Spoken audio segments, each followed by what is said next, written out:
Crypto metaverse.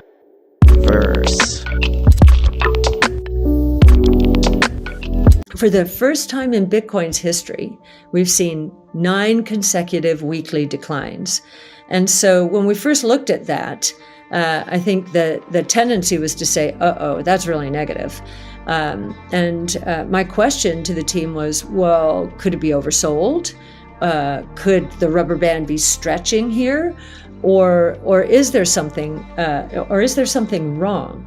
Bitcoin and Ethereum, along with the rest of the crypto market, has continued to be crushed week after week since seemingly the beginning of the year. In fact, it has been so bad that Bitcoin broke a record for consecutive price declines with 9 weeks in a row of lower prices. This has never happened before in the entire history of BTC. In her latest interview, Cathie Wood, who has been notoriously bullish on both Bitcoin and Ethereum, explains her thoughts on what is going on and if investors have cause to panic. She also explains a support level that she and her analysts at ARK Invest are keeping a close eye on. Make sure to stick around to the end of the video where I will cover some of the latest on-chain Bitcoin data to see what holders have been doing with the recent price declines. Also, only a small percentage of my viewers are actually subscribed. If you enjoy finance content, consider subscribing or liking the video. It's free and you can always change your mind.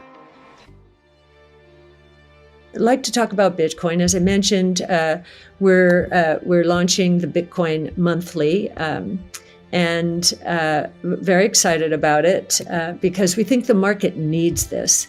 And Yassine Almandra, who's our lead crypto analyst, leading our crypto effort, and David Puel, many of you may know him from his on-chain analytics work.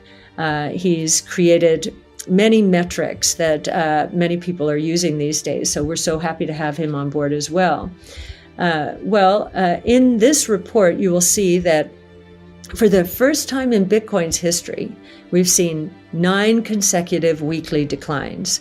And so when we first looked at that, I think the tendency was to say, that's really negative.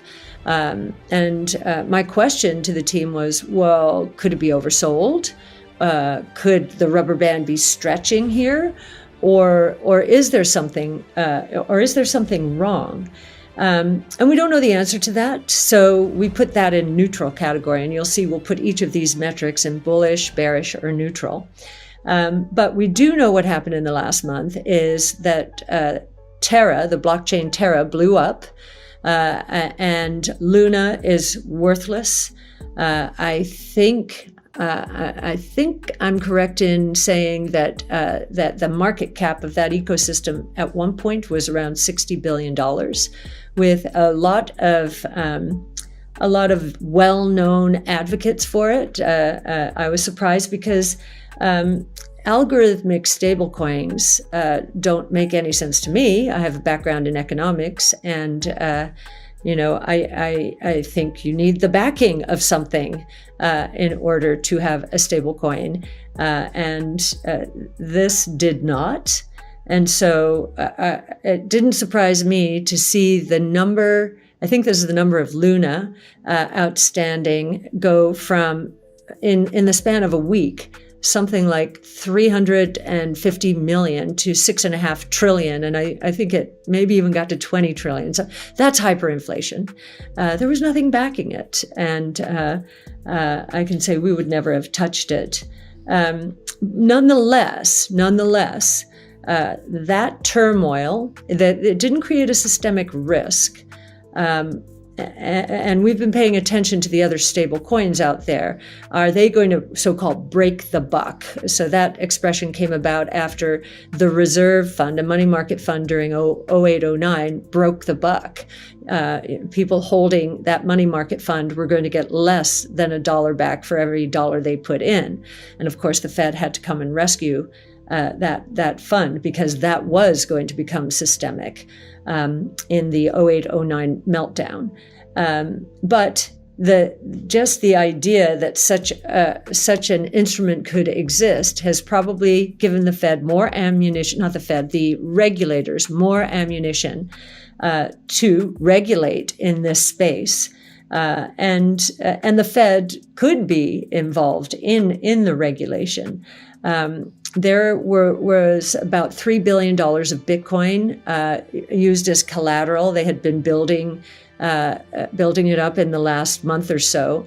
And so we believe all of that was disgorged at one point. That's one reason that the Bitcoin has gone down from, in the last month, just from 40,000 to 30,000.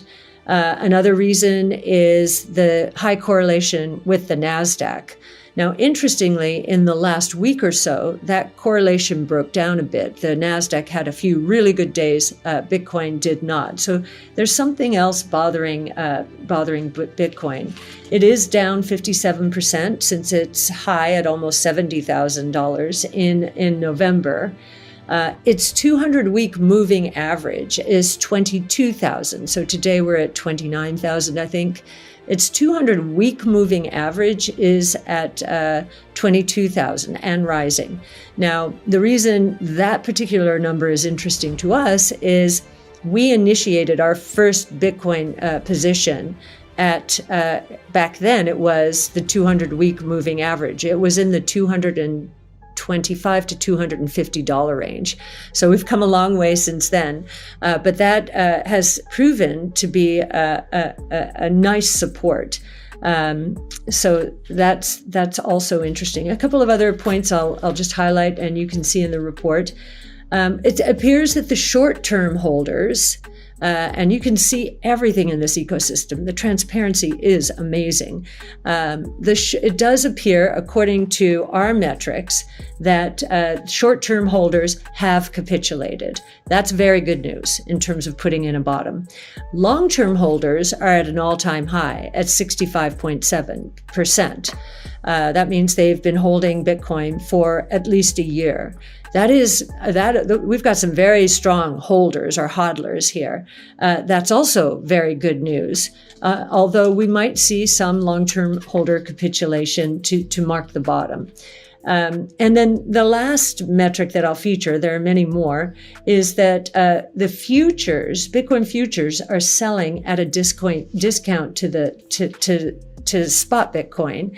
And during those times, we expect volatility. Now, we don't know if it's up or down, but you can see from other metrics in the piece that our thinking right now, or our judgment call, is the next big bout of volatility in Bitcoin will be to the upside. Nonetheless, we are on guard. The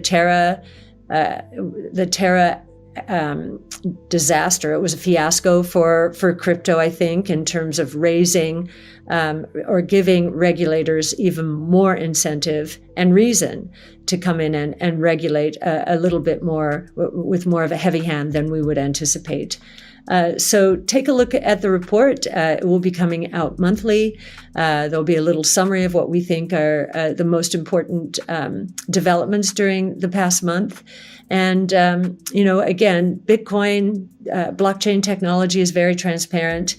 ARK Invest is very transparent. And we will be out there, giving you our point of view and explaining, what we believe is going on every step of the way. We give our research away so you understand why we're invested, how we're invested. So there's Cathie Wood with the suggestion that holders have capitulated and that if we haven't put in the bottom yet, we are close to it.